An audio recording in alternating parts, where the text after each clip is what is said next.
எல்லாம் வல்ல இறைமையை இந்த அவையிலே வணங்கி மகிழ்கின்றேன்.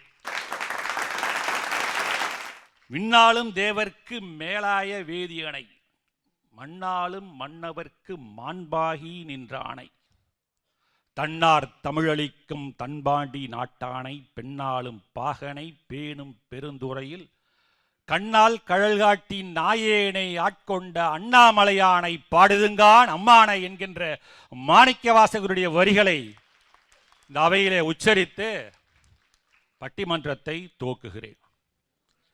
அந்த மாணிக்கவாசகர் பாட்டு இருக்கிறதே அம்மானை, திரு அம்மானை, திருவண்ணாமலையை பற்றி பாடிய அந்த பாட்டிலே தமிழ் தேன் போல சொட்டும்.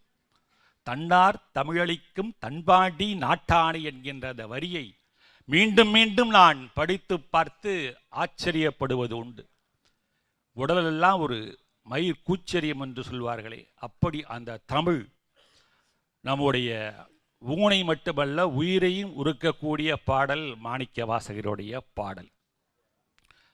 திருவண்ணாமலையிலே உலக சுற்றுச்சூழல் தினத்தை முன்னிட்டு ஒரு பட்டிமன்றம் அருணை கல்வி குழுமத்தினுடைய மருத்துவக் கல்லூரி வளாகத்தில் இருக்கக்கூடிய உள்ளறையில நடப்பது மிக மிக சிறப்பு. அதுவும் ஒரு டாக்டர் மருத்துவர் தலைமை வகிக்க ஏவா வேலு கம்பன் அவர்கள், அவருக்கு என்னுடைய வணக்கங்களையும் நன்றிகளையும் உரித்தாக்குகின்றேன். திருவாரூரிலே பிறந்தால் முக்தி என்பார்கள். உங்களுக்கெல்லாம் தெரிந்திருக்கும், சைவ சித்தாந்தம் படித்தவர்களுக்கு நன்றாக தெரிந்திருக்கும். திருவாரூரிலே பிறந்தவர்கள் அனைவருக்கும் முக்தியா. ஊருக்கு வர முடியலையா, இந்த ஊருக்கு திருவண்ணாமலையை இங்கே இருக்கக்கூடிய அண்ணாமலையாரை அருணாச்சலேஸ்வரரை பார்க்க முடியவில்லையா, நீ திருவண்ணாமலை என்று நினைத்தாலே அந்த மலையை கண்முன் கொண்டு வந்து நிறுத்தினாலே உங்கள் அனைவருக்கும் முக்தி என்றால் அது ஒரு மிகப்பெரிய பேர் அல்லவா? என்னையா அப்போ சொன்னார் நம்ம டாக்டர் கம்பன் அவர்கள் சொன்னார்கள், கிரிவலம் என்பது முன்னெல்லாம் அந்த பௌர்ணமி என்று தான் சுற்றி வருவார்கள். நான் 20 வருஷத்துக்கு முன்னாடி ஒரு தடவை வந்தேன், ஒரு ஆயிரக்கணக்கான பேர் தான் வந்தாங்க, இன்னைக்கு லட்சக்கணக்கான மக்கள். நான் கேட்ட ஒரு டாக்டர்கிட்ட, கிரிவலம் கொஞ்சம் கஷ்டமாக இருக்கே, கூட்டமாக அதில் போகணுமே அப்படின்னா, இப்போல்லாம் நீங்கள் நடந்தே போக வேண்டாம் சார் அப்படின்பார். ஏன் அண்ணா, நீங்கள் எப்போ நின்னா அவங்களை தள்ளி கொண்டு போயிடுவாங்க, அவங்களே கொண்டு சேர்த்துருவாங்க சார் அப்படின்றாங்க. சுற்றி வந்துடலாம், அந்த அளவுக்கு நம்மளை பின்னாடி தள்ளிகிட்டே கூட்டம் வந்துகிட்டே இருக்கும், முன்னாடி போய்கிட்டே இருக்கணும், நம்ம அதில் கூட்டத்தில் தள்ளி தள்ளி போய்கிட்டே இருக்கணுமா. அந்த மாதிரி இப்போ வாரத்துக்கு ஒரு தடவை, வாரம் இந்த சனி ஞாயிறு வெள்ளி இந்த நாட்களிலும் கூட இங்கே கிரிவலம் வந்து கொண்டிருக்கிறார்கள் என்றால் இந்த ஊர் ஆன்மீகத்திலே வளர்ச்சி அடைந்து கொண்டிருக்கிறது.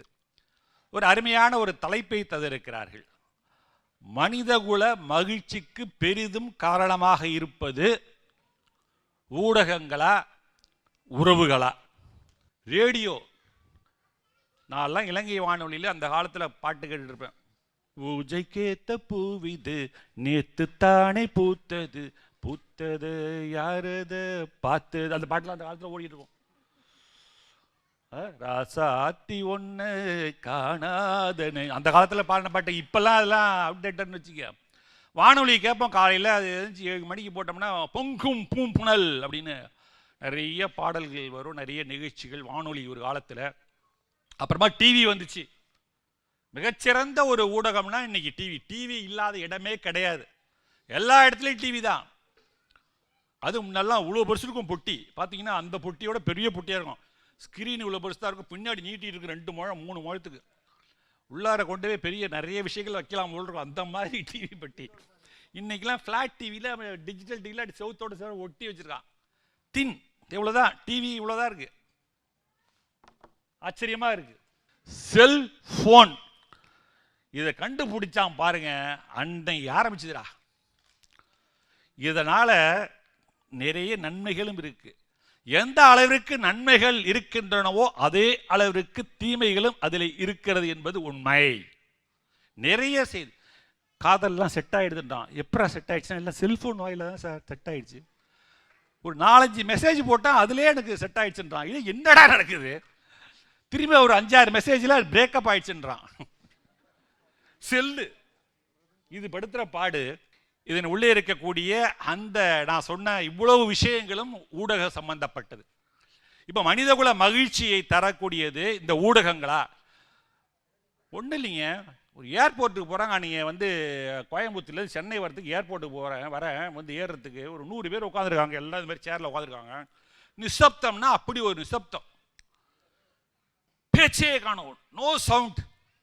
அப்படியே பின் கீழே போட்டால் குண்டூசியை கீழே போட்டால் சத்தம். ஏன்னா எல்லா பேரும் செல்லை வச்சு நோண்டிட்டு இருக்கான். குனிஞ்சத்தால் நிபுறாமல் அடுத்தவன் பெட்டி நைஸாக தள்ளிட்டு போனால் கூட பார்க்க மாட்டான் போட்டுருக்கு. அந்த மாதிரி பார்த்துட்டு இருக்கான். அப்படி என்னடா பார்க்குறானுங்க அப்படின்னாக்கா அந்த டிவி அவன் இஷ்டத்துக்கு ஏதோ பார்க்குறான். சில பேர் அதை பார்த்து பார்த்து சிரிச்சுக்கிறான். கனெக்ஷன் கேட்காதுக்கு காதில் ப்ளூடூத் வச்சுக்கிட்டு அதை கேட்டுட்டு அதில் பார்த்து சிரிச்சிட்டு இருக்கான். ஒவ்வொருத்தரும் பார்த்தா எவனுமே குனிஞ்சத்தில் நிமிராமல் அப்படியே அமைதியாக பார்த்துட்டு இருக்கான். அந்த மாதிரி அதனால் மனித குலம் மகிழ்ச்சி அடைகிறதா? உறவுகள், உறவுகள்னா ஆஹா, நீங்க எல்லாரும் ஒரு உறவு தான்ப்பா. மனித குல உறவுகள் யாதும் ஊரே யாவரும் கேளீர், கணியன் பூங்குன்றன். எல்லாம் என்னுடைய ஊர், அந்த ஊரிலே வசிக்கக்கூடிய மனிதர்கள் அனைவரும் என்னுடைய உறவினர்களே அப்படின்னு சொன்ன அந்த காலம். அப்புறம் நெருங்கிய நட்பு. இப்போ அண்ணா சிகார் அவர்களுக்கு நண்பர், தம்பி ஏவா வேலு கம்பன் அவர்கள் என்னுடைய இளவல் அன்பு தம்பி. வந்திருக்கக்கூடிய பட்டிமன்ற பேச்சாளர்கள் தமிழால் நாம் உறவுகள். இது அப்புறம் சொந்த பந்தங்கள், இரத்த சம்பந்தப்பட்ட உறவுகள். முதல்ல அப்பா அம்மா, அவங்களுக்கு முன்னாடி தாத்தா பாட்டி, அப்பா அம்மாவுக்கு பிறகு நாம, நம்மளோட இருக்கக்கூடிய அண்ணன்கள் தம்பிகள் அக்கா தங்கைகள் எல்லாம் உறவுகள். நமக்கு பிறகு வரக்கூடிய நம்முடைய மகன் மகள், அவங்களுக்கு பிறகு வரக்கூடிய பேரன் பேத்திகள். அப்புறம் ஒரு சைடாக போனீங்கன்னா மாமன் அத்தை இப்படிலாம் வரும்ல, நாத்தனார், ஓரக்கத்தி. ஓரகத்தின்னு ஒன்று உண்டு, அது தெரியுமில்ல?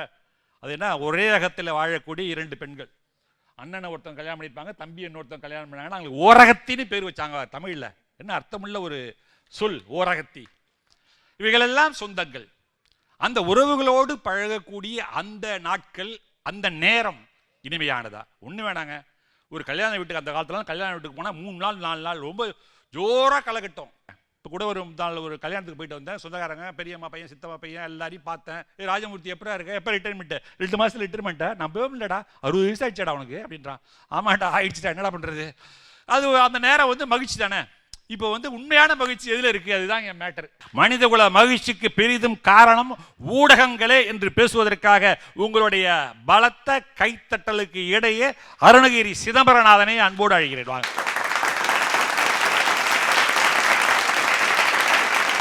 தென்பொதிகை சாரலிலே பிறந்து வந்து தென்பாண்டி மதுரையிலே சங்கம் கண்டு மன்னவர்கள் தம் மணிமுடியும் வணங்கி வீழ வைகையிலே விளையாடுகின்ற தாய்மொழி தமிழுக்கு முதல் வணக்கத்தை தெரிவித்துக் கொண்டு,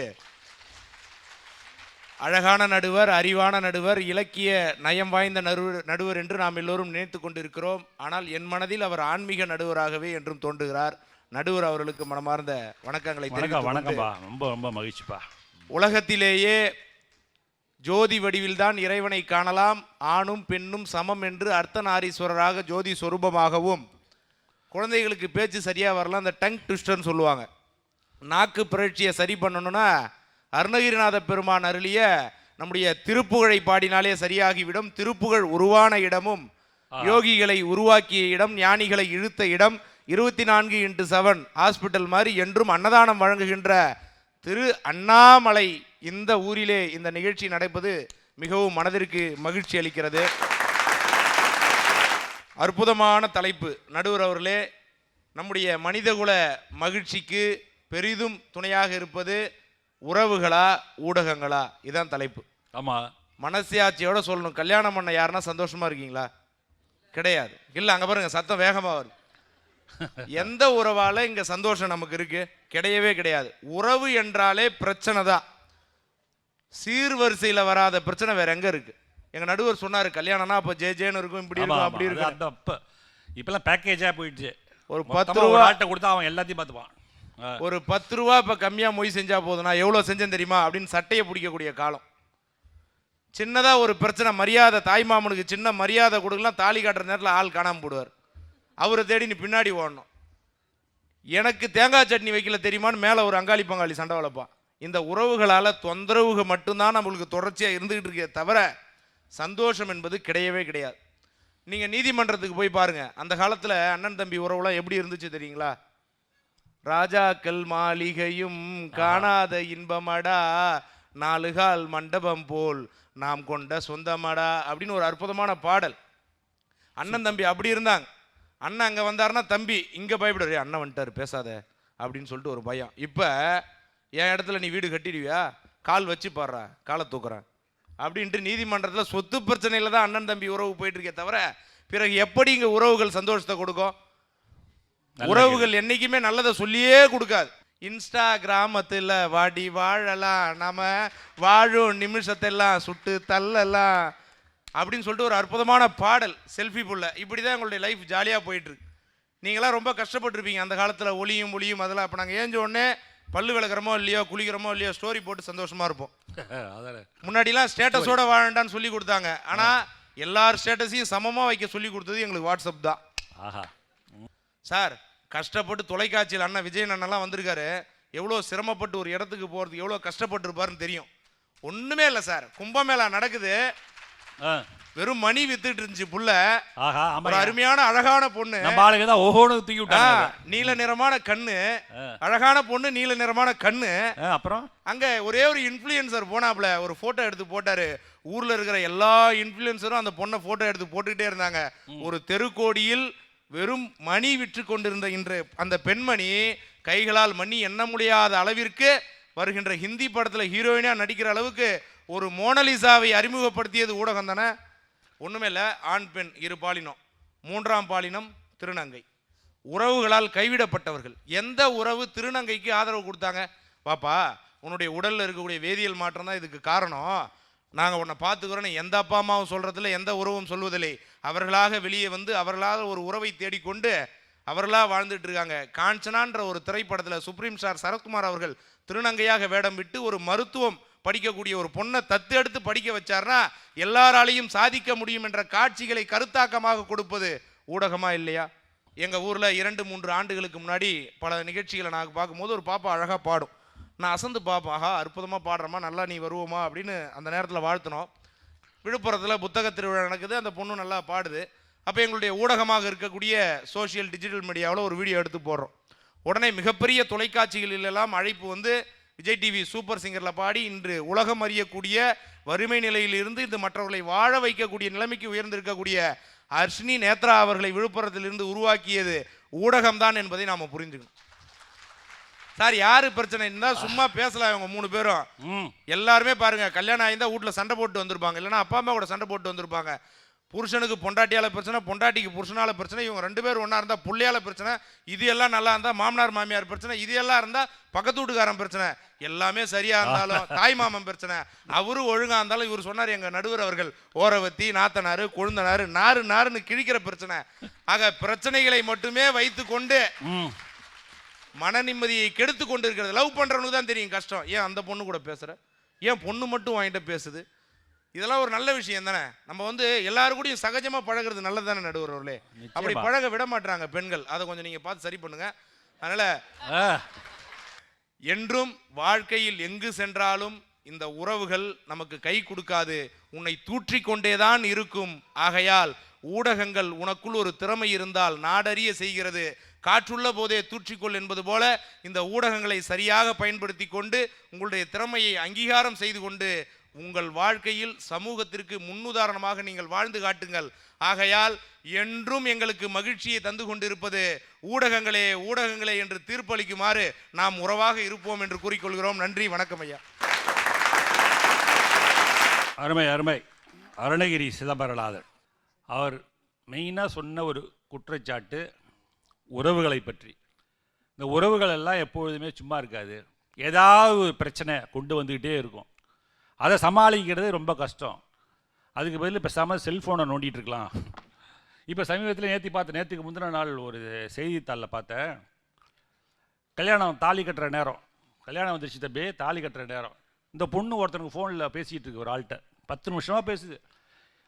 மாப்பிள்ளை தாலி கட்டுற நேரத்தில் யார்கிட்ட பேசுறது? என்னுடைய எக்ஸ் லவ்வர்கிட்ட பேசுகிறேன். வேணாம்மா, அவனே கட்டிட்டு நல்லா இரு, இது வரல கல்யாணத்துக்கான செலவெல்லாம் கொடுத்துட்டிங்கன்னா நான் ஒதுங்கி ஒரு பக்கமாக போயிடுவேன், நீ அவங்க கூட வாங்கன்னு சொல்லிட்டு பிரிஞ்சு வந்துட்டானா. இது வந்து பொய்யல்ல, உண்மையான ஒரு செய்தி. இந்த செல்ஃபோனு அவர் சொன்ன மாதிரி ஒவ்வொன்று தூக்கி விடும், சில நேரம் வச்சு ஒரே அமுக்கிறது இல்லை, ஆளையே க்ளோஸ் பண்ணிவிடும் அப்படின்னு அவர் பேசியிருக்கிறார். உறவுகளை பற்றி குறை சொல்லியிருக்கிறார். இதற்கு தகுந்த பதிலை சொல்வதற்காக இந்த பக்கத்தோட அணியினுடைய தலைவர் அண்ணா சிங்காரவேலு வருகிறார். வாங்க. இங்கிருந்தபடியும் இல்லங்களில் இருந்தபடியும் இந்த சிறப்பு பட்டிமன்றத்தை கண்டுகளித்துக் கொண்டிருக்கிற உங்கள் அத்தனை பேருக்கும் என்னுடைய பணிவான நன்றியையும் வணக்கத்தையும் தெரிவித்துக் ஊருக்குள் கோவில் இருக்கும், ஊருக்குள் கோவில் இருக்கும், ஆனால் ஒரு ஊரே கோவிலாக இருப்பது திருவண்ணாமலை. திருவண்ணாமலை மண்ணையும் மக்களையும் வணங்கி தொடங்க அந்த மலையே சிவன் என்கிறார்கள். நடுவர்களே, இந்த மேடையில் பேசுறது பெருமைமிகு. எனக்கு தெரிஞ்சு திருவண்ணாமலையினுடைய ஆளுமை மிக்க மனிதர்கள் உட்கார்ந்துருக்கிற இந்த சபையில் பேசுறதுல உண்மையிலே எனக்கு கிடைச்ச மிகப்பெரிய வாய்ப்பாக, உண்மையிலேயே அற்புதமான நடுவரை பற்றி நிறைய பேருக்கு தெரியாமல் இருக்கலாம். இன்றைக்கு நாடறிந்த ஒரு நற்றமிழ் நாயகர், அந்த நற்றமிழ் நாயகங்கிற பட்டத்தை கொடுத்தது முத்தமிழறிஞர் டாக்டர் கலைஞர் தான். அந்த பட்டத்தை அவங்களுக்கு கொடுத்தாங்க. நீங்கள் கம்மன் கழகத்தில் அவருடைய பேச்சை கேட்கலாம், ஞான சபை வடலூர் ஞான சபையில் அவர் பேச்சை கேட்கலாம், அரிமா சங்கம், ரோட்டரி சங்கம் அவர் பேச்சை கேட்கலாம், பட்டிமன்றத்தில் கேட்கலாம். எல்லா சபைகளிலும் பேசக்கூடிய ஒரு மனிதராக இன்றைக்கு உலகம் முழுவதும் வளர்ந்து கொண்டிருக்கிற நடுவர் அவர்களுக்கு உங்கள் கைத்தட்டல் மூலமாக மீண்டும் என்னுடைய நன்றி தெரிவித்துக் கொள்கிறேன். இங்கே உறவுகள்னு சொல்கிறது ஒரே வரியில் ஆக்க சக்திங்க. நாங்களாம் ஆக்க சக்தி, அது அழிவு சக்தி. பாசத்தை பற்றி சொல்லும்போது பாசபந்தம்னு சொல்லுவோம், அதெல்லாம் கொளுத்த வந்த தீப்பந்தங்கள். இந்த ஊடகங்களுக்கு அவங்க சப்போர்ட் பண்ணுறது எனக்கு ஆச்சரியமாக இருக்குது. நீங்கள் ஒரே ஒரு விஷயத்தை உணர்ந்துக்கங்களேன், ஒரு மானும் ஒரு குட்டி மானும், ஒரு சின்ன மானுங்க பிறந்து 3 மாதம் ஆகுது, தாய்மான் ஓட்டப்பந்தயம் வைக்குமா. நம்ம டெய்லி நம்ம ஓடுவோம்னு ஓட்டப்பந்தயம் வைக்குமா. டெய்லி பார்த்தா குட்டிமான் தான் தோற்று போவோம்.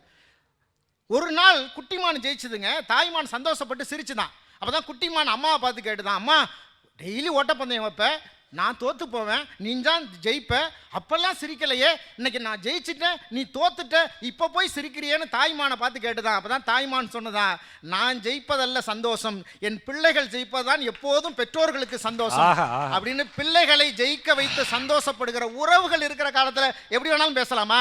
நான் சொல்கிறேங்க, நான் சொல்கிறது தப்பாக இருந்தால் நீங்கள் கைதட்ட வேணாம். பெற்றோர்கள் நிறைய பேர் இருக்கீங்க. இந்த தலைமுறையில் நடக்கிற மாற்றம் என்ன தெரியுங்களா? படிக்காத அப்பா அம்மா 5ஆம் வகுப்பு கூட படிக்கல, ஆனால் பிள்ளைய நல்லா படிக்க வச்சுட்டாங்க.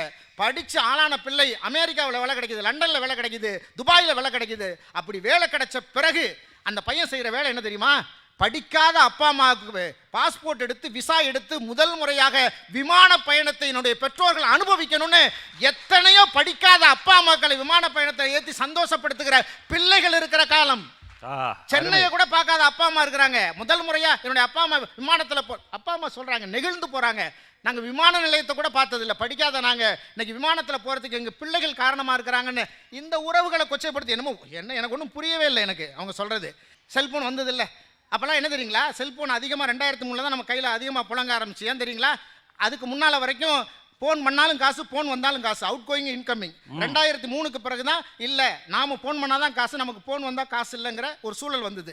அந்த சூழலில் நமக்கு யாராவது ஃபோன் பண்ணால் ஃபோனை எடுத்தோன்னு என்ன தெரியுமா சொல்லுவோம்? நேரில் பேசிக்கலாம்னு சொல்லுவோம். இப்போ யாரையாவது நேரில் பார்த்தா ஃபோனில் பேசிக்கலாம். நல்ல பாயிண்ட்டை பிடிச்சாரு.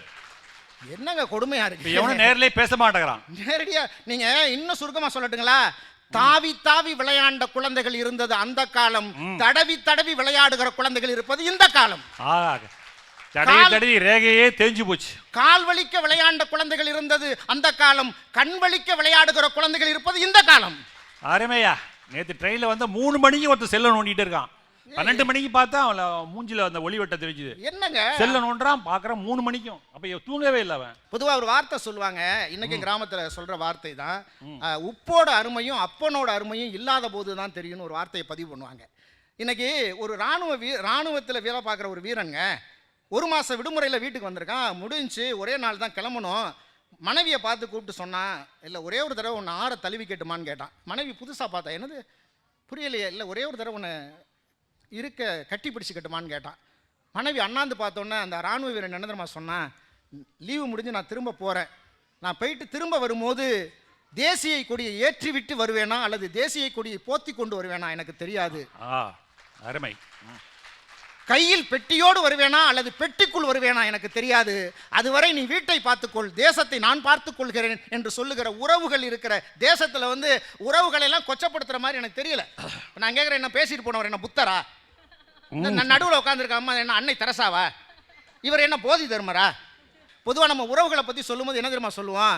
உறவுகள் அதிகமாக இவங்க சொல்கிறது என்ன? புருஷன் பொண்டாட்டி சண்டை வருது. என்னையா குடும்பம்? வாழ்க்கைங்கிறது எப்படி தெரியுங்களா இருக்கணும்? முதல்ல தம்பி கல்யாணத்துக்கு முன்னால் ஒரு விஷயத்தை கற்றுக்கப்பா. இந்த கால்பந்து விளையாடுறாங்கல்ல, 11 பேர் சேர்ந்து கால்பந்து, இந்த பக்கம் 11 பேர், இந்த பக்கம் 11 பேர். அதில் நீங்கள் கவனிச்சிங்கன்னா தெரியும், 7ஆம் நம்பர் அவன் என்ன பண்ணுவான் தெரியுங்களா, பாலை அப்படியே தட்டிக்கிட்டே வருவான், 1/2 கிலோமீட்டர் அப்படியே தட்டிக்கிட்டே வந்து தான் டீமில் இருக்கிற 4ஆம் நம்பர் காலுக்கு அப்படி தட்டி கொடுப்பான். 4ஆம் நம்பர் ஒரே ஒரு ஷாட் தாங்க அடிப்பான், அது கோல் விழுந்துடும். ஓன்னு கத்தி இந்த 4ஆம் நம்பரை தலையில் வச்சு சுமந்து கொண்டாடுவாங்க. மறுநாள் பார்த்தா 1/2 கிலோமீட்டர் தள்ளிக்கிட்டே வந்த 7ஆம் நம்பருடைய ஃபோட்டோ வராது, ஒரே ஒரு ஷாட் கொடுத்தா 4ஆம் நம்பர் ஃபோட்டோ தான் வரும். அதுக்காக அந்த 7ஆம் நம்பர் ஒரு காலமும் வருத்தப்பட்டதில்லை. நாம தானே இவ்வளோ கஷ்டப்பட்டு பாலை 1/2 கிலோமீட்டர் தள்ளிட்டு வந்தோம், ஒரு ஷாட் தானே அவன் பண்ணான், அவன் ஃபோட்டோ தானே வந்திருக்குன்னு அவன் வருத்தப்பட மாட்டான். ஏன் தெரியுங்களா, அது டீம் ஒர்க், குழுவினுடைய வெற்றி. அதே போல ஒரு குடும்பத்தில் ஒருத்தர் வெற்றி பெற்றால் அது குடும்பத்தினுடைய வெற்றியாக சந்தோஷப்படுவது தான் உறவுகள். சண்டையில் ஒருவர் தாங்க ஜெயிக்க முடியும், சண்டையில் ஒருவர் தான் ஜெயிக்க முடியும், சமாதானத்தில் தான் இருவரும் ஜெயிக்க முடியும் என்று பெரியவர்கள் நமக்கு சொல்லி கொடுத்துருக்காங்க. வாழ்க்கையில் பல பேர் வெளிநாடு, நிறைய இளைஞர்கள் வெளிநாடு போறாங்க. வெளிநாடு போன உடனே நம்ம லண்டன் போன உடனே என்ன தெரியுமா பண்ணுவான், மாப்பிள லண்டன் சூப்பர்ரா, என்ன மாதிரி பங்களா, என்ன மாதிரி கார், கப்பல் மாதிரி கார், என்ன மாதிரி ரோடு, நம்ம ஊரெல்லாம் ஒரு ஊரா, நான் இனிமேல் வரமாட்டேன்டா, இங்கே செட்டில் ஆக போகிறேன், சூப்பர் அப்படிங்குவான். அடுத்த 1 வருஷம் கழிச்சு அவன் தான் ஃபோன் பண்ணுவான், மாப்பிள்ள நம்ம ஊர் இங்கே இருக்கிற மாதிரி கார் நம்ம ஊரில் இல்லை, இங்கே இருக்கிற மாதிரி வீடு நம்ம ஊரில் இல்லை, இங்கே இருக்கிற மாதிரி ரோடு நம்ம ஊரில் இல்லை, ஆனால் அங்கே இருக்கிற மாதிரி குடும்பம் இங்கே இல்லைடா, உறவுகள் இங்கே இல்லைடா, ரொம்ப நாள் என்னால் இருக்க முடியாது, எவ்வளோ சீக்கிரம் சம்பாரிச்சிட்டு வர முடியுமோ அவ்வளோ சம்பாரிச்சிட்டு சீக்கிரம் வந்து செட்டில் ஆகிடலாம்னு நினைக்கிறேன்னு சொல்லக்கூடிய அந்த பிரிந்த நிலையில் இருக்கும்போது தாங்க உறவினுடைய அருமைகள் தெரியும். அந்த உறவு தான் சிறப்புங்கிற ஒரு தீர்ப்பு இல்லைங்க, அதான் யதார்த்தம். அதை நீங்கள் வழங்க வேண்டும் என்று கேட்டு, அதுக்கு முன்னால் இப்படி ஒரு அற்புதமான இந்த நிகழ்வை நாங்கள் இங்கே வழங்குவதற்கு காரணமாக இருந்த அருணை கல்வி குழுமம், அதனுடைய மரியாதைக்குரிய இயக்குனர், உண்மையிலே ஒரு இளம் ஆளுமையாக இந்த பகுதியின் மக்களுடைய செல்வாக்கு பெற்ற டாக்டர் கம்மன் சார் அவர்களுக்கு உங்கள் கைதட்டல் மூலமாக நன்றியை சொல்லி மீண்டும் உங்கள் அத்தனை பேருக்கு நன்றி கூறி வணக்கம் கூறி விடைபெற்றுக் கொள்கிறேன். நன்றி, வணக்கம். இயற்கையே இறைமையாக கண்டு வழிபட்டவர் வள்ளலார். கோடையிலே இலைப்பாற்றிக் கொள்ளுவை கிடைத்த குளிர் தருவென்றால் விருட்சம், நிழல் தரக்கூடிய விருட்சம் இருக்கிறது, அது தரு என்பார்கள். அதே போல ஓடையில் வரக்கூடிய தண்ணீர், அங்கே இருக்கக்கூடிய நிழல், அது தரக்கூடிய கனி, இவைகளையெல்லாம் இறைமையாக வள்ளலார் காட்டுகிறார். எனக்கு முன்பாக கம்பன் என்ற பெயர் தாங்கிய அன்பர் அமர்ந்திருக்கிறார். நீரிடை உறங்கும் ஜங்கம், நிழலிடை உறங்கும் மேதி, தூரிடை உறங்கும் ஆமை, துறையிடை உறங்கும் இப்பி, தாரிடை உறங்கும் வண்டு, தாமரை உறங்கும் செய்யாள், போரிடை உறங்கும் அன்னம், பொழிலிடை உறங்கும் தோகை. கம்பராமாயணத்தில் கம்பன் இயற்கை வளத்தை கம்பன் பாடுகிறான் பாரு, ரொம்ப ஆச்சரியம். இந்த பாட்டை படித்து பார்த்து விட்டு அப்படியே மெய்சில் இருத்தேன். என்ன அதுக்கு ஒரே எழுதுறாரு, கிட்டத்தட்ட 300 பக்கம் ஒருத்தர் எழுதுகிறார், ராப்பி சேதுப்பிள்ளை. நீரிடை உறங்கும் சங்கம், சங்கம் என்றால் சங்கு, தண்ணீர் துறைகளிலே, குளத்திலே, ஆற்றிலே, எங்கே போனாலும் குட்டைகள், நிறைய ஏரிகள், எங்கு போனாலும் அங்கே சங்கு, அது உறங்கி கொண்டிருக்கிறது. ஏன்? யாரும் அங்கு வந்து அதனை அலம்பி விட, அதை குழைப்பி விட, அல்லது தண்ணீர் விழும் போது கலக்கி விட வேண்டிய அவசியம் இல்லை, இது அப்படியே கிடக்கிறது. நீரிடை உறங்கும் சங்கம், நிழலிடை உறங்கும் மேதி. மேதின்னா எருமை, பொருள் பார்க்கிறேன். மேதினா எருமைன்னு ஒரு பொருள் உண்டு. நிறைய வார்த்தைகளுக்கு பொருளை நாம் அறிய வேண்டுமானால் கம்பராமாயணத்தை படிக்க. நல்லா பேசியிருக்கிறார், உறவுகளை தூக்கி வைத்து பேசியிருக்கிறார், பெற்றோர்களை தூக்கி வைத்து பேசியிருக்கிறார், மிக சிறப்பு. இப்போ இதற்கு பதில் சொல்ல வேண்டும் ஊடகம். சும்மா ஜிலு ஜிலுன்னு வந்திருக்கிறாரு. தடுக்கி விழும்போது மட்டும் அ என்றும், சிரிக்கும் போது மட்டும் இ என்றும், சூடு பட்டால் மட்டும் ஊ என்றும், ஐயப்படும் போது மட்டும் ஐ என்றும், வக்கணையின் போது மட்டும் அவ் என்றும், ஆச்சரியத்தின் போது மட்டும் அக்கென்றும் பேசும் சில தமிழர்களிடம் சென்று சொல்லுங்கள், தமிழ் மொழி என்பது உங்களுடைய அவமானம் அல்ல, தமிழ் மொழி என்பது நம்முடைய அடையாளம் என்று. வெகுமானம், தன்மானமும் கூட. நல்ல தலைப்பிற்காக பேச வந்த எண்ணணி பேச்சாளருக்கும் எதிரணி பேச்சாளருக்கும் இங்கு கூடியுள்ள அனைவருக்கும் என்னுடைய வணக்கத்தை தெரிவித்துக் கொண்டு, உண்மையிலேயே எனக்கு இந்த நடுவரை பார்த்தா ரொம்ப ஆச்சரியமா இருக்கு. ஏன் தெரியுமா? ஏன்னா நீங்க ஒரு மருத்துவர், நானும் எவ்வளவோ மருத்துவரை பார்த்திருக்கேன் உண்மையிலேயே. ஏன்னா இப்பதான் டெலிவரி ஆச்சு, கிட்டத்தட்ட 1 மாசம் மருத்துவர் கூட தான் தொடர்புல இருந்தேன். அதுக்கு மேல எந்த மருத்துவரும் பேச மாட்டாங்க. ஆனா வந்ததுல இருந்து பேசிக்கிட்டே இருக்கக்கூடிய ஒரே மருத்துவர்னா அது நீங்க மட்டும்தான். நல்ல தலைப்பு, அதாவது மனித குலத்தின் மகிழ்ச்சிக்கு காரணம் ஊடகமா உறவுகளான்னு. அங்க பாருங்களேன், உறவுகளை பத்தி 3 பேர் பேச வந்திருக்காங்க. அவங்க முகத்தையும் பாருங்க, ஊடகத்தை பத்தி பேச வந்து எங்க 3 பேர் முகத்தையும் பாருங்க, எவ்வளவு சந்தோஷமா இருக்கும். நீங்க 3 பேர்? ஆமா, அங்க பாருங்க, எதையோ பறி கொடுத்த மாதிரி. எங்கேயாவது சந்தோஷம் தெரியுதா? வெறும் தோசை மட்டும் தான் தெரியுது மூஞ்சில. ஏன்னா உறவுகள் அப்படினாலே பிரச்சனை. அண்ணன பாத்தியா, அண்ணன கே கே கேனா என்ன குறை இந்த பாட்டுக்கு? இது வந்து ஊடகம் ஃபேமஸ் ஆக்கி விட்டுச்சான். எவ்வளவு அருமையான பாட்டு தெரியுமா இந்த பாட்டு? நான் கேட்டிருக்கேன். அதாவது உங்களுடைய உறவுகள் சரியில்லை என்பதை சொல்லக்கூடிய ஒரு அழகான தத்துவ பாடல். ஒரு பொண்ணை அவங்க அண்ணன் பீச்சுக்கு கூட்டு போயிருக்கான் ஐயா. பொண்ணை தங்கச்சிய கூட்டு போன இடத்துல அண்ணன் தொலைஞ்சு போயிட்டாரு. அந்த தங்கச்சி அண்ணனை தேடி, அண்ணனை பாத்தியா தெரியல. அப்ப அப்பாட்டியாவது கேட்டியா, அப்பாட்ட கே கே கே கே கே கேட்டியான்னு சொல்லி உறவுகளை தேடக்கூடிய ஒரு பாட்டியா இது. உறவுகள் அங்க போய் தொலைச்சுக்கிட்டு இங்க வந்து எங்கிட்ட ஊடகத்தை திட்டுறது. அந்த காலத்து குழந்தைங்கள்லாம் தாவி தாவி விளையாடிச்சான், இந்த காலத்து குழந்தைங்கலாம் தடவி தடவி விளையாடிச்சான். என்னையா வந்து பேசுறீங்க ஐயா? அந்த காலத்து குழந்தைங்களாம் எப்படி இருந்தாங்க தெரியுமா? பக்கத்து வீட்டுல போய் தொலைக்காட்சியை பார்த்தாங்க. ஆனா இந்த காலத்து குழந்தைங்க தொலைக்காட்சியை நாமளே கண்டுபிடிச்சு பார்க்கிற அளவுக்கு அறிவாளியா வந்திருக்காங்க. அந்த காலத்து குழந்தைங்கலாம் பக்கத்து வீட்டுல போய் ரேடியோ கேட்டாங்க. ஆனா இந்த காலத்து குழந்தைங்க ரேடியோவை கண்டுபிடிக்கிற அளவுக்கு அறிவாளியா இருக்காங்க. அந்த காலத்து குழந்தைகளுக்கெல்லாம் ஆசிரியர் பாடம் எடுத்தாங்க. ஆனா இந்த காலத்து குழந்தைங்க ஆசிரியர் பாடம் எடுப்பதுல ஒரு சின்ன தப்பு இருந்தா கூட கூகுளை பார்த்து ஆசிரியருக்கே சுட்டி காட்டக்கூடிய அளவுக்கு திறமைசாலிகளை எங்களுடைய ஊடகம் வளர்த்துக்கிட்டு இருக்கு. இப்பெல்லாம் பாடம் எடுக்க போற ஆசிரியர் ரொம்ப உஷாரா போகணும். ஏன்னா ஏற்கனவே நெட்ல பார்த்துட்டு தான் வருவான். ஆமா, 2 கேள்வியை கேட்பான், பதில் சொல்றோம். இன்னொன்று ராணுவம் பாத்தீங்களா? இன்னைக்கு ராணுவம் உறவுகளை வந்து நாங்க தான் வளர்க்கணும். பெட்டியோட வந்தா நான் உயிரோட இருக்கேன், பெட்டிக்குள்ள வந்தா நான் மறைந்துட்டேன் நீ நினைச்சுக்கோன்னு.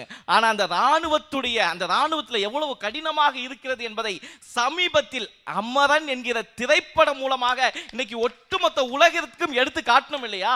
இன்னைக்கு முகுந்தனை பார்த்து நாமெல்லாம் மெய் சிலிர்க்கிறோம் என்றால் அதற்கு காரணம் எங்களுடைய ஊடகம் தான். அதை மறந்துடக்கூடாது. அப்பா, என் பொண்ணு மாதிரி உலகத்துல அமைதியான பொண்ணு யாருமே கிடையாது. நாங்க அடடா இப்படி அல்லவா பொண்ணு கிடைக்கணும் சொல்லி அந்த பொண்ணு தான் வேணும்னு கல்யாணம் பண்ணையா. கல்யாணம் பண்ணி முடிச்சப்பதான் தெரியுது அந்த அமைதி எப்படின்னு. அம்மா, துணி துவைக்க தெரியுமா? அமைதியா இருக்காங்க. அம்மா, பாத்திரம் கழுவ தெரியுமா? அமைதியா இருக்காங்க. அம்மா, சமைக்க தெரியுமா? அமைதியா இருக்காங்க. அப்போ புரியல அந்த அமைதி. ஐயா, உண்மையிலே என் பொண்டாட்டியை பத்தி சொல்லணும்னா, நிகழ்ச்சி முடிச்சு எத்தனை மணிக்கு வீட்டுக்கு போனாலும் எனக்காக சாப்பிடாம காத்துக்கிட்டு இருப்பாங்க. எத்தனை மணிக்கு போனாலும் எனக்காக சாப்பிடாம காத்துக்கிட்டு இருப்பாங்க. இதெல்லாம் கிடைக்கிறது ரொம்ப பெரிய வரமாச்சு. ஏன் தெரியுமா? ஏன்னா நான் தான் போய் சமைக்கணும். அப்படிப்பட்ட புண்ணியம் போட்டாரு. என் மனைவிக்கு சிசேரியன் பண்ணாங்க. அந்த சி செக்ஷன் முடிஞ்ச அந்த 2வது நாள் டாக்டருடைய அறிவுரை என்னன்னா, அப்பா உன் ஒய்ஃப் நேற்று சி செக்ஷன் முடிஞ்சிச்சு, இன்னைக்கு மெதுவா அவங்க கீழே இறங்கி அடுத்த நாளே நடக்கணும், அதற்கு முயற்சி பண்ணுனாங்க.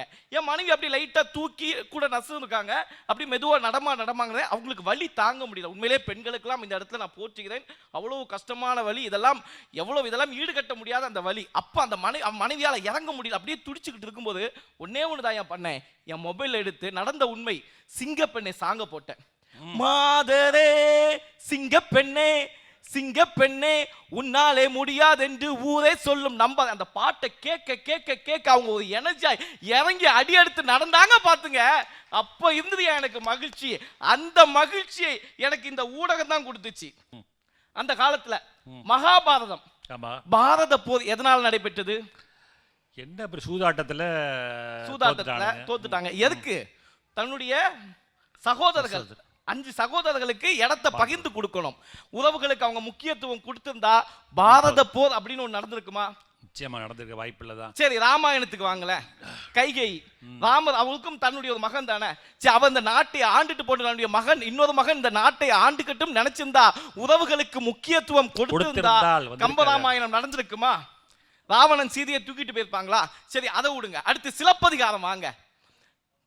கண்ணகி, அவருடைய ஆசை கணவன் உறவு கோவலன், அவர் மட்டும் சரியாக நேர்மையாக கண்ணகியை மட்டும் காதலித்து அவளோடு மட்டும் வாழ்ந்திருந்தால் அந்த சிலப்பதிகாரம் நடைபெற்றிருக்குமா? தேவையில்லாம மதுரை டேமேஜ் ஆயிருக்குமா?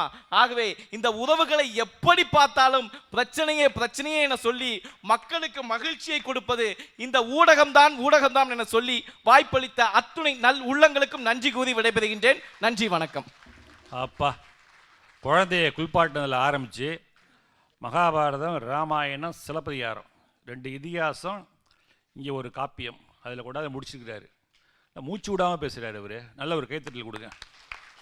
அடுத்து அஜ்மல் முத்தமிழன், உங்கள் ஊர் நபர் பேச இருக்கிறார். கைத்தட்டல்.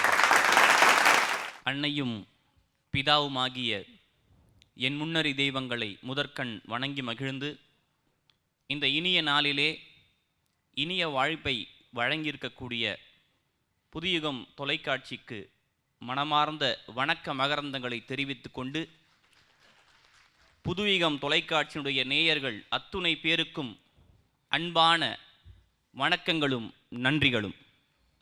ஒன்றும் இல்லை நடுவர் அவர்களே, என்னை வந்து ஒருத்தர் பார்த்தாரு. எங்கே பார்த்தாரு? பார்க்குறாரு. பார்த்துட்டு அவர் சொல்கிறாரு, உங்களை நான் எங்கேயோ பார்த்தா மாதிரி இருக்கு. நீங்கள் ஃபேஸ்புக்கில் இருக்கிறீங்களா? ஃபேஸ்புக்கில் பார்த்தோமா? இல்லைங்க. இன்ஸ்டாகிராமில் பார்த்தோமா? இல்லைங்க. ஸ்கைப்பில் பார்த்தோமா? இல்லைங்க. வேறு எங்கே நான் பார்த்தேன்? சார் 2 வருஷமாக உங்கள் வீட்டு மாடியில் குடியிருக்கேன் சார், என்ன போய் மறந்தீங்களே சார். ஆக உங்களுடைய ஊடகங்கள் இப்படி தான் இருக்குது, சரிங்களா? ஊடகங்கள் ஒரு காலத்தில் நல்லா இருந்தது. இன்றைக்கி நீங்கள் சொன்னீங்க இன்ஸ்டாகிராமு, ஃபேஸ்புக்கு, வாட்ஸ்அப்பு, இந்த தொல்லைகளால் ஒரு காலத்தில் நம்முடைய பாரதியார் ஒரு பாட்டு எழுதினார். காலை எழுந்தவுடன் படிப்பு, பின்பு கனிவு கொடுக்கும் நல்ல பாட்டு, மாலை முழுவதும் விளையாட்டு என்று வழக்கப்படுத்தி கொள்ளு பாப்பா அப்படின்னு சொல்லி பாப்பா பாட்டுக்கு எழுதினார். ஆனால் இன்னைக்கு அதே பாரதியார் உயிரோடு இருந்திருந்தா இந்த ஊடகங்கள் செய்கிற தொல்லை தாங்காமல் பாட்டை அவர் இப்படி மாற்றியிருப்பார். காலை எழுந்தவுடன் ஃபேஸ்புக், பின்பு கனிவு கொடுக்கும் நல்ல ட்விட்டர், மாலை முழுவதும் இன்ஸ்டா சேட்டு என்று வழக்கப்படுத்தி கொள்ளு பாப்பா அப்படின்னு எழுதியிருப்பார். குடும்பம்னாலே என்னது? குடு இன்பம், இதுதான் குடும்பம். அப்படிப்பட்ட குடும்பத்தை பற்றி பேசும்போது நம்முடைய கவியரசு கண்ணதாசன் ரொம்ப அருமையா பாடுவார். பாசம் என்று எதை சொல்வது, பக்தி என்று எதை சொல்வது, அன்னை தந்தை காட்டும் நல்ல சொந்தம் அல்லவா. சொந்தம் ஊடகம்னு சொல்ல அவரு. உள்ளம் பிள்ளை என்னும் துணை வந்தது, உள்ளம் எங்கும் இடம் கொண்டது, இல்லம் கண்டு தெய்வம் தந்த செல்வம் அல்லவா. நல்லதொரு குடும்பம், பல்கலைக்கழகம், அன்பு மணி வழங்கும் சுரங்கம், வாழ்க வாழ்க. இதுதான் உறவினுடைய உன்னதம். நடுவர் அவர்களே, குடும்பத்தை பத்தி பாடுறாரு, கையை தட்டுங்க. உங்களுடைய பிள்ளை வந்து சரியாக படிக்காதவன் அப்படின்னு ஒரு கல்வி நிறுவனம் வீட்டுக்கு அனுப்பிச்சிடுது. நீ படிக்கலனா என்னடா, நான் உனக்கு பாடம் சொல்லி கொடுக்குறேன்னு சொல்லிட்டு அந்த பிள்ளையினுடைய அம்மா பாடம் சொல்லி கொடுத்து பின்னால இந்த உலகத்துக்கே வெளிச்சத்தை தந்த தாமஸ் ஆல்வா எடிசன் என்று ஒரு அறிஞர் வந்தார் என்று சொன்னால் அம்மா என்ற உறவுதான் காரணம். அது மட்டுமா, தன்னுடைய கல்விக்கு தடையாக தீவிரவாதிகளே வந்தாலும் உனக்கு துணையாக நான் இருக்கிறேன், நீ சென்று போய் படின்னு சொல்லி ஒரு பெண்ணை படிப்புக்கு அனுப்பிச்சு வைத்து தனக்கு துணையா அந்த பெண்ணுக்கு துணையாக இருந்தார் என்று சொன்னால், யூசுப் ஜாய் என்று சொல்லக்கூடிய ஒரு தந்தையாக இருந்து மலாலா என்ற ஒரு நோபல் பரிசு பெற்ற ஒரு பெண்ணை நமக்கு அடையாளப்படுத்தியது அப்பா என்று சொல்லக்கூடிய உறவு. ஆமா, அது மட்டும் இல்லை நடுவர் அவர்களே, கணவன் எவ்வழியோ தானும் அவ்வழி அப்படின்னு நம்முடைய அண்ணல் காந்தியடிகளார் அறப்போராட்டத்தை கையில் எடுத்து அஹிம்சை பாதையின் வழியாக போகும் பொழுது நம்முடைய காந்தி பிரானுக்கு உற்ற துணையாக இருந்தது அவருடைய துணைவி கஸ்தூரிபா காந்தி என்று சொன்னால் அது மிகையாகாது. இதுதான் உறவினுடைய பெருமை. இன்னும் சொல்ல போனால் வறுமை நிலையிலும் கூட என் அன்பு தம்பியே, நீ சென்று படித்து வாடா MITக்குன்னு சொல்லி தன்னுடைய நகைகளை எல்லாம் விட்டு கொடுத்தவர் ஒரு அக்கா. அந்த அக்காவுக்கு தம்பி வேறு யாரும் கிடையாது, நம்முடைய இந்திய நாட்டுடைய மேனாள் ஜனாதிபதி டாக்டர் APJ அப்துல் கலாம் என்று சொன்னால் இதுதான் உன்னதமான உணர்வு. இது அருமையான ஒரு திரை இசை பாடல் இப்படி சொல்றாங்க.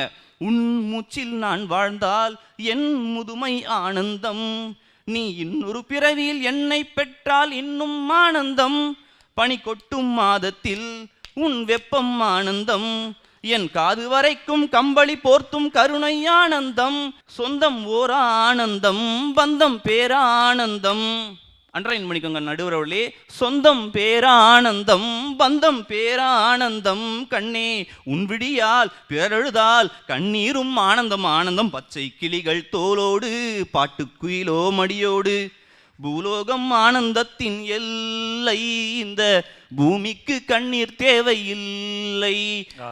மனிதர்களுக்கு உறவுகள் இருந்தால் கண்ணீரே தேவையில்லை தேவையில்லை தேவையில்லை என்று சொல்லி அன்பு காட்ட அம்மாவும் வழிகாட்ட தந்தையும் சண்டையிட தங்கையும் விளையாடுவதற்கு தம்பியும் பாதுகாக்க அண்ணனும் உதவிக்கு அக்காவும் கண்டிப்பதற்கு சித்தப்பாவும் அதட்டுவதற்கு பெரியப்பாவும் நிழல் போல இருக்கும் மாமாவும் கண் போல காக்கும் அத்தையும் தோள் கொடுக்க தோழனும் அறிவு புகட்ட ஆசானும் கதை சொல்ல காத்திருக்கும் பாட்டியும் பாசம் காட்ட காத்திருக்கும் தாத்தாவும் இருக்கும் வரை உறவுகளால் மட்டும்தான் இந்த மனித குலத்திற்கு மகிழ்ச்சி நிலைத்திருக்கும் என்று நல்ல ஒரு தீர்ப்பை நீங்கள் வழங்குவீர்கள் என்று சொல்லி நிறைவு செய்கிறேன்.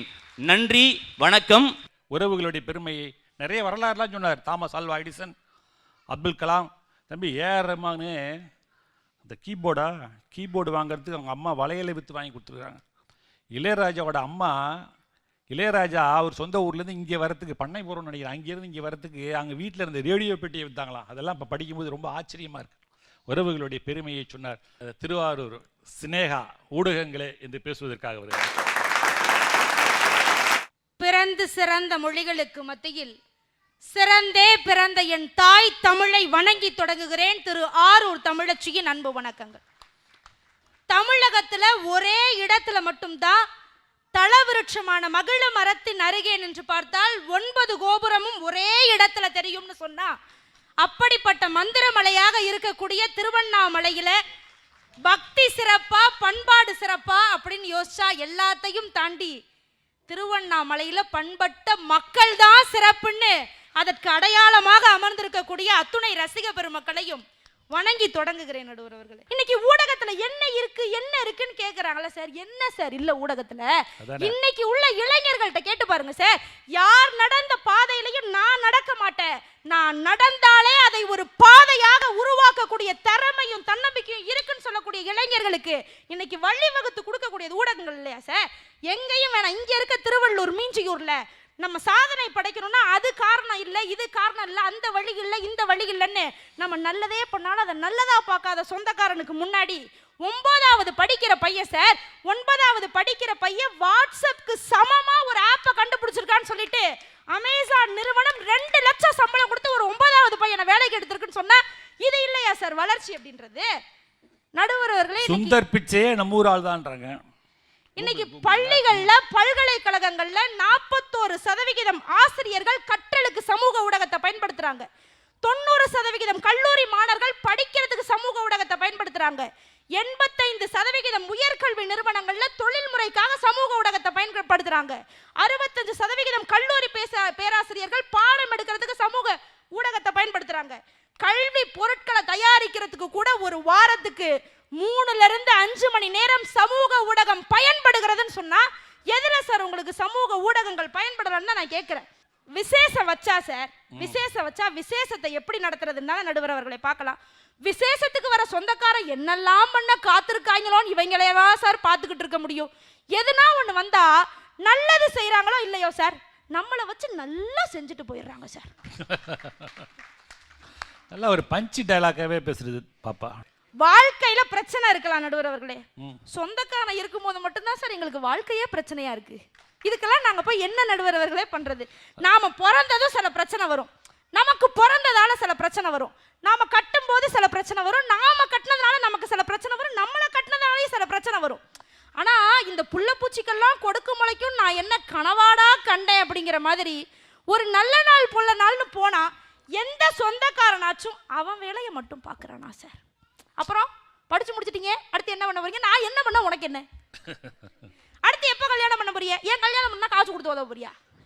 இன்னைக்கு சொந்தக்காரங்களாம் இப்படிதான் நடுவர்கள் இருக்காங்க. 4 பேர் மத்தியில நம்மளோட ஸ்டேட்டஸ் பார்க்குற உறவுகளுக்கு மத்தியில நமக்கு பிரச்சனைன்னு வந்தா ஸ்டேட்டஸை கொடுக்குற ஊடகங்கள் எங்களுக்கு நிம்மதியா தான் இருக்கு. அதுல என்ன உங்களுக்கு பிரச்சனை இருக்குன்னு தான் புரியல. அவங்களால நல்லா இருந்தா உறவுகளுக்கு பிடிக்கும், ஆனா அவங்கள தாண்டி நல்லா இருந்தா பிடிக்காது. துருப்பிடித்த ஞாபக குறிப்புகள் அப்படிங்கிற புத்தகத்துல வழிபோக்கன் ஒரு கவிஞர் அழகா ஒரு கவிதை சொல்லியிருப்பாருங்க. வாழ்வில் எனக்கொன்றும் வருத்தங்களோ சிக்கல்களோ இருந்ததில்லை, வருத்தங்களோ சிக்கல்களும் எப்போதும் இருந்ததில்லை, இப்படித்தான் வாழ வேண்டும் என்று நீங்கள் நிர்ணயிக்கும் நிபந்தனைகளில் இருக்கிறது என்னுடைய வாழ்க்கைக்கான சிக்கல்னு சொன்னா என்னுடைய வாழ்க்கையை நான் எப்படி வாழ வேண்டும் என்ற நிபந்தனைகளை உறவுக்காரர்கள் எப்போதும் வைத்துக் கொண்டே இருக்கிறார்கள். நடுவர் அவர்களே, என்னுடைய வாழ்க்கையை வாழ்வதற்காக பிறந்தவன் தானே நான். எனக்கு வாழ தெரியாதா? எனக்கு வழி தெரியாதா? என்ன நினைச்சு பேசுறாங்கன்னு கேட்கிறேன். நேத்து வந்த ஏஐ சார் சொன்னா அவ்வளவு அழகா புரிஞ்சுக்குது சார். 6 அறிவு இருக்கிற ஹியூமன் பீயிங் சார் என் சொந்தக்காரன்லாம். ஒரு விஷயத்த சொன்னா புரிஞ்சுக்கிறானா சார் கொஞ்சமாச்சும்? எதுனா சொல்லுங்க ஆமாம் போ என்னத்தை சொல்லிக்கிட்டு, எதுனா சொல்லுங்க ஆமாம் போ என்னத்தை பண்ணிக்கிட்டு, ஆமாம் போ ஆமாம் போ ஆமாம் போன்னு நம்ம கிட்ட இருக்க எல்லாமே போயிருது அவங்ககிட்ட போகும்போது. விளம்பரங்களை பத்தி ஊடகத்துல நம்ம 1000 குறை சொல்றோம், 1000 குறை சொல்றோம். ஒரு பியூட்டி ப்ராடக்டோட விளம்பரம் இப்படி வந்திருக்கு நடுவர்களே. ஒரு பெண் கருப்பா இருந்தா அதனால எந்த பிரச்சனையும் இல்லை. ஒரு பெண்ணுடைய முடி சுருட்டையா இருந்தா அதனால எந்த பிரச்சனையும் இல்லை. ஒரு பெண்ணுடைய முடி கோரையா இருந்தா அதனால எந்த பிரச்சனையும் இல்லை. ஒரு பெண் குட்டையா இருந்தா எந்த பிரச்சனையும் இல்லை. நெட்டையா இருந்தா எந்த பிரச்சனையும் இல்லை. ஸ்டாப் தி பியூட்டி டெஸ்ட் அப்படின்ற ஹேஷ்டேக இன்னைக்கு பிரபலமாக்கிக்கிட்டு இருக்கதே ஒரு பியூட்டி ப்ராடக்ட் நிறுவனம் தான் அப்படின்னு சொன்னா, இன்னைக்கு உள்ள ஊடகங்களுக்கு நிறைய சமூக பொறுப்புகள் இருக்கிறது, நிறைய சமூக பணிகள் இருக்கிறது, நிறைய மனித நேயமும் இருக்கிறது என்பதைத்தான் நாங்கள் பதிவு செய்ய விரும்புகிறோம். இன்னைக்கு ஏதோ ஒரு கஷ்டங்க, சொந்தக்காரங்கிட்ட நீங்க போய் ஒரு கடன் கேளுங்களேன், நல்லா வாழைப்பழம் மாதிரி பேசுவான் சார் அப்படின்னு இருக்கிறவங்களாம் ஒரு 5000 ரூபாய் கடன் கேட்டா கடன் கொடுத்து உதவ வேணாம் சார். எல்லாராலையும் எப்போதும் பண உதவிகள் செய்ய முடியாது, கடன் கொடுத்து உதவ வேணாம். ஆறுதலான வார்த்தைகளை கூட இவர்களால் விதைக்க முடியவில்லை என்றால் உறவுக்காரர்கள் என்பது உணர்வில்லாதவர்கள் அப்படின்னு தானே சார் இன்னைக்கு வாழ்க்கையில பல பேர் கடந்து போய்கிட்டு இருக்கோம். ஆனா இன்னைக்கு யார் என்னன்னு முன்ன பின்ன தெரியாதவங்க கூட கிரவுட் ஃபண்டிங்னு ஒரு வார்த்தை இருக்கு சார். ஃபேஸ்புக்லையோ ஏதோ ஒரு சமூக வலைதளங்கள்லையோ ஊடகங்கள்லையோ எனக்கு இந்த கஷ்டம், என் குழந்தைய காப்பாற்ற முடியல, என் குழந்தைக்கு இப்படி ஒரு தீராத நோய் இருக்கு, என்னுடைய கணவனுக்கு இப்படி ஒரு ஆக்சிடென்ட் ஆயிருக்கு, என்னுடைய குடும்பம் இப்படிப்பட்ட கஷ்டத்துல இருக்குன்னு யாரோ ஒருத்தர் போடுற செய்திக்கு கீழே எத்தனையோ 1000 நபர்கள் கோடி கணக்கில் சொத்து வச்சிருக்கிறவன் உதவுறானா இல்லையான்னு எனக்கு தெரியாது சார். ஒரு 800 ரூபாய் சாதாரண சம்பளத்துக்கு கூலி வேலையா போகக்கூடிய எத்தனையோ நண்பர்களும் நபர்களும் யாரோ ஒருத்தர் கஷ்டப்படுறாங்க. அவங்களுடைய கஷ்டத்துல எடுக்கக்கூடிய 50 ரூபாய் பங்காச்சும் என்னுடைய பங்காக இருக்கட்டும் என்று மனம் முகந்து உதவக்கூடிய மனங்கள் இன்னைக்கு இருக்கு. அது ஊடகங்கள் மூலமா வளர்ந்து கொண்டேதான் இருக்கு என்று கூறி மனிதகுல மகிழ்ச்சிக்கு என்றுமே பெரிதும் காரணமாக இருப்பது ஊடகங்களே என்று கூறி நல்ல வாய்ப்புக்கு நன்றி பாராட்டி விடைபெறுகிறேன். நன்றி, வணக்கம். ஆரூர் ஸ்னேகா வந்து பொழிஞ்சிட்டாங்க, அப்படியே மழை பொழிவது போல பேச்சு. சொந்தக்காரன் மேலாம் ஏன் இவ்வளவு ஒரு காட்டமாக இருக்காங்க தெரியல, வெறுப்பில் இருக்காங்க தெரியல. ஆனால் இந்த சொந்தக்காரனும் சும்மாவே இருக்க மாட்டான். எல்லாரும் ஒரே மாதிரியே அப்படிங்க இருக்க முடியும். 5 விரலும் ஒன்றா இருக்கா? ஒன்றுத்துக்கு எவ்வளோ வித்தியாசம் இருக்குது. மனித பிறப்பும் அப்படித்தாங்க. தனித்திரு பசித்திரு விழித்திரு வள்ளலார் சொல்றாரு. தனித்திரு என்பது ஒரு தனித்தன்மையோடு இரு. அற்புதமான பேச்சு. இப்போ நிறைவாக பேசணும். திருச்சி நிர்மதா வாங்க. உறவுகளே அப்படின்னு திரும்ப அதுக்கு ஆதரவாக பேசுவதற்காக. உள்ளம் கொள்ளை போகுதே உண்மை இன்பம் காணுதே, தெள்ளுத்தமிழ் தம்மாங்கு பாடிடுதே தம்மாங்கு பாடுகின்ற அப்படிப்பட்ட தெள்ளுத்தமிழாகிய செந்தமிழினை வணங்கி அவையோர் அனைவருக்கும் சிரம் தாழ்ந்த வணக்கங்கள்ங்க. ஒரு அருமையான ஊருக்கு என்ன பேச கூப்பிட்டுருக்கீங்க அவர்களே. அதுவும் அருமையான தலைப்புல எனக்கு ஏத்த மாதிரியான ஒரு தலைப்பு கொடுத்துருக்கீங்க. ஒரு கூட்டு குடும்பத்தில் பிறந்த பெண்மணியாக இந்த தலைப்பை பேசுவதில் பெருமிதம் அடைகிறேன். நன்றி நடுவர் அவர்களே இப்படி ஒரு தலைப்பு கொடுத்ததுக்கு. சார், உலகத்தில் ஆயிரக்கணக்கான பேரழகிகள் இருந்தாலும் உலக மக்கள் அனைவருமே ஒப்புக்கொள்ளக்கூடிய ஒரு மாபெரும் பேரழகி யாருன்னு சொன்னா அம்மா சார். எல்லா பிள்ளைகளுக்கும் அம்மா தான் அழகு. ஆனா இந்த ஊடகம் என்ன தெரியுமா சொல்லுது? நீங்க வெள்ளையா இருந்தீங்கன்னா நீங்க தான் கியூட், நீங்க கலரா இருந்தீங்கன்னா நீங்க தான் செம்ம அப்படின்னு பியூட்டி ப்ராடக்ட் எல்லாம் கொண்டு வந்து இறக்க வேண்டியது. அதுக்கப்புறம் நாங்கள் அப்படிலாம் இல்லைங்க, அது வேற வாய் இது நாரவாய் அப்படின்னு மாற்றி மாற்றி பேச வேண்டியது. சின்ன பிள்ளைத்தனமா இல்லை. ஆனால் அம்மாக்களுக்கு எப்போவுமே அவங்க பிள்ளைங்க ரொம்ப அழகுங்க. அது குட்டையாக இருந்தாலும் நெட்டையாக இருந்தாலும் அண்டா மாதிரி இருந்தாலும் குண்டா மாதிரி இருந்தாலும் அந்த பிள்ளைங்க அழகாக இருக்குன்னு சொல்கிற ஒரே ஆள் அம்மா சார். அந்த பிள்ளைக்கு அழகா வடிவமா ட்ரெஸ் போட்டு பார்த்து அழகு பார்த்த அந்த அம்மா அதே பிள்ளை வளர்ந்து சம்பாதிக்க தொடங்கினதுக்கு பிறகு ஏன் அம்மாவுக்கு இந்த சேலை நல்லா இருக்கும், ஏன் அம்மாவுக்கு இந்த பேக் நல்லா இருக்கும், ஏன் அம்மா இந்த பொட்டு வச்சா அழகா இருப்பான்னு பார்த்து பார்த்து மகள் வாங்கி தருவதையும் மகன் வாங்கி தருவதையும் கையில வாங்கும் பொழுது அம்மாக்கள் கொடுக்கிற ஆனந்த கண்ணீர் இருக்கு பாத்தீங்களா, அதுக்கு உலகத்துல விலை மதிப்பே கிடையாதுங்க. அந்த ஆனந்தத்தை அனுபவிச்சவங்களுக்கு தான் தெரியும். இந்த அமாவாசை சோறு அப்படிங்கிறது பேச்சு வராத பிள்ளைகளுக்கெல்லாம் வாங்கி கொடுத்தா நல்லா பேசுவாங்கன்னு எனக்கெல்லாம் எங்கள் அம்மா எல்லார் வீட்டு சோறையும் வாங்கி கொடுத்தாங்க. அதனால எங்கள் அம்மாச்சி வந்துட்டு எல்லா அமாவாசையும் பிடிப்பாங்க. அந்த அமாவாசை பிடிக்கிறப்போ தலவாழை இலை போட்டு தண்ணி தெளித்து சாம்பிராணி மணக்க சுடுசோத்தை கொட்டி தண்ணி சாம்பாரை ஊற்றி அப்படி முறுக்குன நெய்யை ஊற்றி அப்படி கூட்டு பொரியலை குழச்சி அடிப்போம் பாருங்க. அப்படி ஒரு சந்தோஷமா இருக்கும் சார். அந்த சந்தோஷத்தோட வயிறு முட்டை சாப்பிட்டதுக்கு அப்புறம் ஒரு தூக்கம் வரும் பாருங்க. அம்மாச்சி மடியில படுத்துக்கிட்டு அலாவுதீன் அற்புத விளக்கு கதையை கேட்கிற சுகம் இருக்கு பாத்தீங்களா? அந்த சுகத்தை உங்களுடைய ஊடகம் கொடுத்துருமா? அது எங்கள் தாத்தாலாம் வந்து சைக்கிள் வாடகை சைக்கிள் வாங்கி கொடுப்பாரு. 2 ரூபாய் கொடுத்து 1 மணி நேரத்துக்கு 1 ரூபான்னு வாங்கிட்டு திட்டுன்னு எத்திக்கிட்டே எங்கள் தாத்தாட்ட ஓடுவேங்க. ஓடி ஐயா நீ பிடிச்சிக்க நான் ஓட்டுறேன் அப்படின்னுவேன். எங்கள் ஐயாவும் பிடிச்சிக்குவாங்க. எங்கள் ஐயா பிடிச்சிட்டு ஓட்டும் போது ஐயா பிடிச்சிட்டு இருக்கிறாரா அப்படின்னு நான் தைரியமாக ஓட்டுவேன். கொஞ்சம் நேரத்துக்கு அப்புறம் எங்கள் ஐயா விட்டுருவாரு. ஆனால் எங்கள் ஐயா பிடிச்சிக்கிட்டு இருக்கிறாருன்ற நம்பிக்கையோடையே நான் சைக்கிளை ஓட்டிகிட்டு இருப்பேன். அதே மாதிரி தான் நமக்கு பின்னாடி முன்னோர்கள் பாதுகாப்பாக இருக்கிறாங்க அப்படின்ற நம்பிக்கையில் தாங்க வாழ்க்கையை நகர்த்திட்டு இருக்கோம். அதானுங்க ஆனந்தம். சார் இவர் வந்து சொன்னார் முத்துக்கு முத்தாக சொத்துக்கு சொத்தாகன்னு வாழ்ந்ததெல்லாம் அந்த காலம். இப்போ சொத்துன்னு சண்டை போட்டு சாகுறதா இந்த காலம் அப்படின்னாங்க. உண்மைதான் சார். 5 வயசில் அண்ணன் தம்பி, 10 வயசில் பங்காளி. ஆமாம் இல்லைன்னு சொல்லலை. சொத்துக்காக அடிச்சுக்கோன் தான் இல்லைன்னு சொல்லலை. இருந்தால் கூட தான் அண்ணன் பெத்த பிள்ளையோ தம்பி பெத்த பிள்ளையோ ரோட்டில் நிற்கும் பொழுது அந்த பிள்ளைங்க சித்தப்பா பெரியப்பான்னு ஓடி வந்து கட்டி பிடிக்கும் பொழுது அந்த ஆணினுடைய எண்ணத்தில் தோன்றக்கூடிய ஒரே விஷயம் என்னமா தெரியுமா இருக்கும்? தந்தைக்கும் தாயமுதம் சுரந்ததம்மா என் தங்கத்தை மார்போடு அணைக்கையிலே அப்படின்ற ஒரு வார்த்தை வரும் சார். வரும், யாருக்கா இருந்தாலும் வரும். சொத்து சொகம்லாம் அப்புறங்க, என் பிள்ளடா அது. யார் பெத்தானே, என் தம்பி பெத்தானா நான் பெத்தானே, அது என் பிள்ளைன்ற ஒரு உணர்வு வருது தெரியுமா? அது கொடுக்குற சந்தோஷம் வேறு எதுலேயுமே கிடையாது சார். சார் எத்தனை தான் நாங்கள் புடவைகளை வாங்கி பீரோ முழுக்க அடுக்கி வச்சிருந்தாலும் அண்ணங்கார 500 ரூபாய்க்கு வாங்கி தர்ற புடவைக்கு நிகர் இந்த உலகத்தில் எதுவுமே கிடையாது சார். அதை வாங்கி தரலன்னா சண்டை போட தான் செய்வோம் சார். ஒரு குழந்தைகிட்ட போயிட்டு 1 1 2ன்னு சொல்லி கொடுத்தா அதுக்கு 1 1 2ன்னு தெரியும். இந்த மாதிரி அப்பனை பாத்தியா அம்மாவை பாத்தியா அப்படின்றதுக்கு அண்ணன் ஒரு அர்த்தம் சொன்னார். அண்ணனை பார்த்தாயா அப்பாவை பார்த்தாயா அப்படின்னு அர்த்தத்தை தப்பா சொல்லி கொடுக்காதீங்கன்றதானே எங்கள் வருத்தமாக இருக்குது. பாதகம் செய்பவரை கண்டால் பயம் கொள்ளலாகாது பாப்பா, மோதி மிதித்து விடு பாப்பா, அவர் முகத்தில் உமிழ்ந்து விடு பாப்பா அப்படின்னு சொல்லி பாருங்க சார். இத்தனை நேரம் சொன்னதெல்லாம் நம்மளுடைய ரத்த சொந்தம் சார். ரத்த சொந்தம் இருக்கட்டும் சார். எனக்கும் உனக்கும் எந்த சம்பந்தமுமே இல்லை. நீ எங்கேயோ பிறந்த, நான் எங்கேயோ பிறந்தேன். இருந்தாலும் கூட உனக்கு ஒரு பிரச்சனை அப்படின்னா ஓடி வந்து நிற்கிறான் பார்த்தீங்களா நட்பு எனும் உறவு. அந்த உறவுக்கு நிகராக ஏதாவது சொல்ல முடியுமா சார்? சொல்கிறாங்க நாங்கள்லாம் வந்து சோகமாக இருந்தால் ஸ்டேட்டஸை போட்டுவிட்டு சென்று விடுவோம் சார். நீ சோகமாக லவ் ஃபெயிலியர்னு ஒரு ஸ்டேட்டஸ் போட்டினா கூட த்ரிஷா இல்லைன்னா நயன்தாரான்னு சொல்கிறதுக்கு ஒரு நண்பன் வேணும் சார். அவன் இருந்தாதான் சார் நம்மளால தேறி வெளியே வர முடியும். ஒரு வீட்டில் கெட்டது நடந்துருச்சு, ஒரு இழப்பு நடந்துருச்சு. கெட்ட காரியம் நடந்த வீடு எப்படி இருக்கும்னா சோகமும் இருளும் சூழ்ந்த வீடாக இருக்கும். அப்போ சொந்தக்காரங்கள்லாம் கூடி வந்து சொல்லுவாங்க, இந்த வீடு இருளடைஞ்சு சோகமாக இருக்கக்கூடாதுப்பா, கண்ணீர் விழுந்த இந்த வீட்டில் கல்யாண தேதி குறிக்கணும்னு சொல்றது சொந்தக்காரன் சார். சார் ஒரு சந்தோஷமான நிகழ்வை கொண்டு வாடா, சங்கடங்கள் எல்லாம் அப்படியே பறந்து போயிடும். இப்படியெல்லாம் சொல்லி தேத்துறதுக்கு சொந்தக்காரன் ஒருத்தன் இல்லைன்னா நம்மெல்லாம் சுகவாசியாகவே இருக்க முடியாது. அதனால மனித மகிழ்ச்சிக்கு மிகவும் காரணமாக இருப்பது எங்களுடைய உறவுகளே என்று கூறி வாய்ப்பளித்தமைக்கு நன்றி கூறி விடைபெறுகின்றேன். நன்றி, வணக்கம். அப்பா மிக சிறப்பாக 2 பக்கமும் பேசியிருக்கிறார்கள். லீவு நாள்னாக்கா மாமா வீடு போவோம், தாய் மாமா வீடு.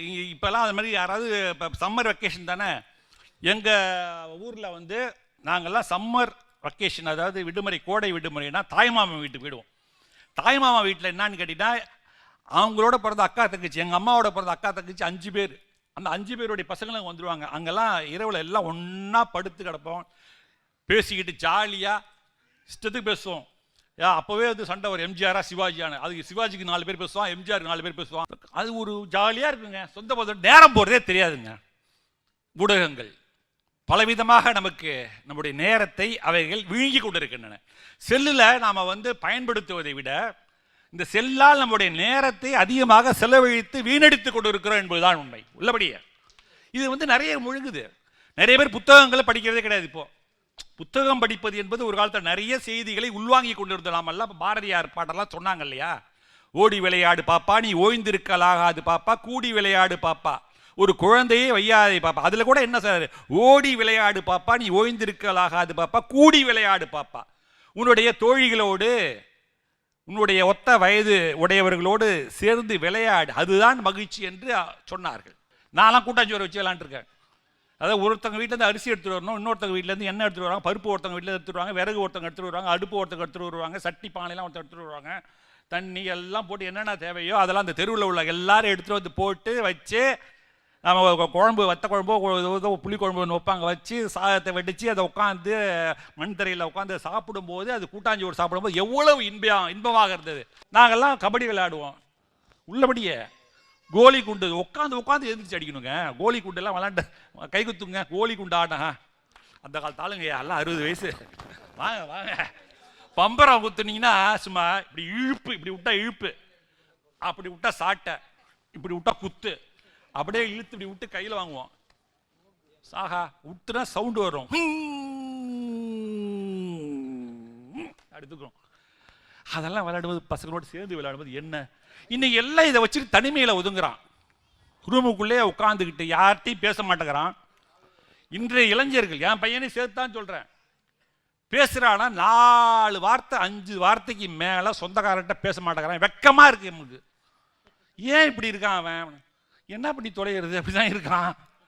டேய் வந்திருக்கிறது மாமாடா சித்தப்பாடா, 4 வார்த்தை பேசுகிறாடா, அதான் சொல்கிறோம்ல. அப்புறம் என்னடா எப்படி எழுதிருக்கு எக்ஸாமில், ஏதாவது இப்போ நம்ம எழுதுவாங்க 10 பேர் எழுதி மெசேஜ் பண்ணால் ஒரே தம்ஸ் அப்படி போட்டு முடிச்சுடுவான். என்னடா சோம்பேறி பயிலோட இருக்கானு, பேசுறதுக்கும் சோம்பேறியாக இருக்கானுவோ, இதில் அவன் டைப் படிக்கிறது சோம்பேறியாக இருக்கு. இந்த காலத்து இளைஞர்கள் நம்ம நினச்சி நம்ம பையில தான் அப்படி இருக்கானா, அவன் சொல்கிறான் ஆஃபீஸில் என் பையன்லாம் அப்படி தாசாக இருக்கானுவோ. எல்லா பையில எதிர்காலத்தில் எல்லா பையிலும் பார்த்தா இதோடய வாழ்வானவ போட்டிருக்கு. நிறைய மன சம்பந்தப்பட்ட நோய்கள் எல்லாம் இந்த செல்போனால் வருகிறது என்பது நிச்சயமான ஒரு உண்மை. அதே போல மானூத்து மத்தையில மாங்குட்டி பத்த மயிலே பொட்ட புள்ள பிறந்ததுக்கு புலிகாட்டில் குயிலே தாய்மாம சீர் சுமந்து வாராண்டி அவன் தங்க கொலுசு கொண்டு வாராண்டி. அது மாதிரி தாய்மாமன் சீரை கொண்டு வரும்போது அது ஒரு தனி பெருமைங்க. அந்த நேரத்தில் கிடைக்கக்கூடிய அந்த மகிழ்ச்சி இருக்கிறதே அது அளவில முடியாத ஒரு மகிழ்ச்சி. இந்த ஊடகங்கள் என்பது அகிரிணைகள், அதுதான் மெயின் பாயிண்ட்.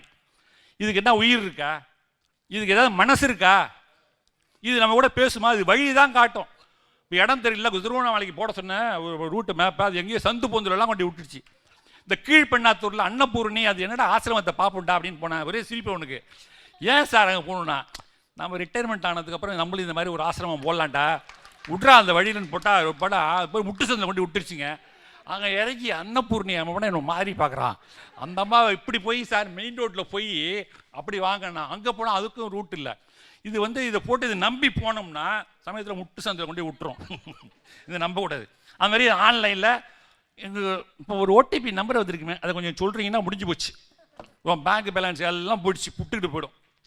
இதை நம்பிக்கிட்டு போனோம்னா என்ன வருது, இதை ட்ரெயின் ஆப்னு ட்ரெயின் மேன் ஆத்திரி ரயில் நிறைய இருக்குது. ட்ரெயின் எங்கே வருது சார், அவசரப்படாதீங்க, இப்போ ஏன் போகிறீங்க, ஏன் இப்போ தான் ட்ரெயின் குத்தாலத்துக்கிட்ட வரப்போகுது, நீங்கள் அதுக்குள்ளே எதுக்கு போகணும், ஸ்டேஷன் போடணுங்க. அதை நம்ப முடியுமா? சமயத்தில் நம்ம லேட்டாக அதை நம்பிட்டு போயிடுச்சுப்பா.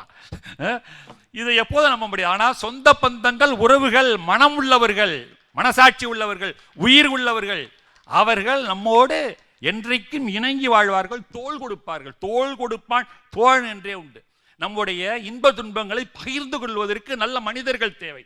உன்னுடைய இன்பத்தை பகிர்ந்தனால உன்னுடைய துன்பம் ரொம்ப சோகமாக இருக்குன்னா இதுகிட்ட போய் எல்லாத்தையும் சொல்ல முடியுமா? கோயிலில் அண்ணாமலையார்ட்ட வேணா சொல்லலாம், அண்ணாமலையாரே என்னை ஏன் அப்படி ஆகிட்ட, எனக்கு இந்த துன்பத்தை நீ எப்போ போக போகிற போக்கு அப்படின்னு சொல்லிட்டு ஏதோ சாமியை கும்பிட்டு வருவோம். ஆனால் இதுகிட்ட போய் சொல்ல முடியுமா, உன்னை நான் வாங்கி வச்சுருக்கேன் 1.5 லட்சம் ரூபாய்க்கு, என் கஷ்டத்தை நீ போக்குவியா? சொல்ல முடியாது. என் நண்பர்கிட்ட கூப்பிட்டு சொல்லலாம், டேய் அப்படின்னு, என்னடா ஆச்சும்மா, ரொம்ப மனசு கஷ்டம், சொல்லுடா உனக்கு என்னடா, நீ ஏன்டா கவலைப்படுற, நீ ராஜா மாதிரி ஆள்தாலே, இதெல்லாம் டே நீ எப்பேற்பட்ட ஆள் நீ, டே ராஜமூர்த்தி நீயாடா, டே எதை வந்தாலும் ஒரு கை பார்க்கலாம் நிப்பியாடாமா ஃப்ரெண்டு. அப்போ நமக்கு என்ன ஆகும்னா ஒரு உற்சாகம் வரும்.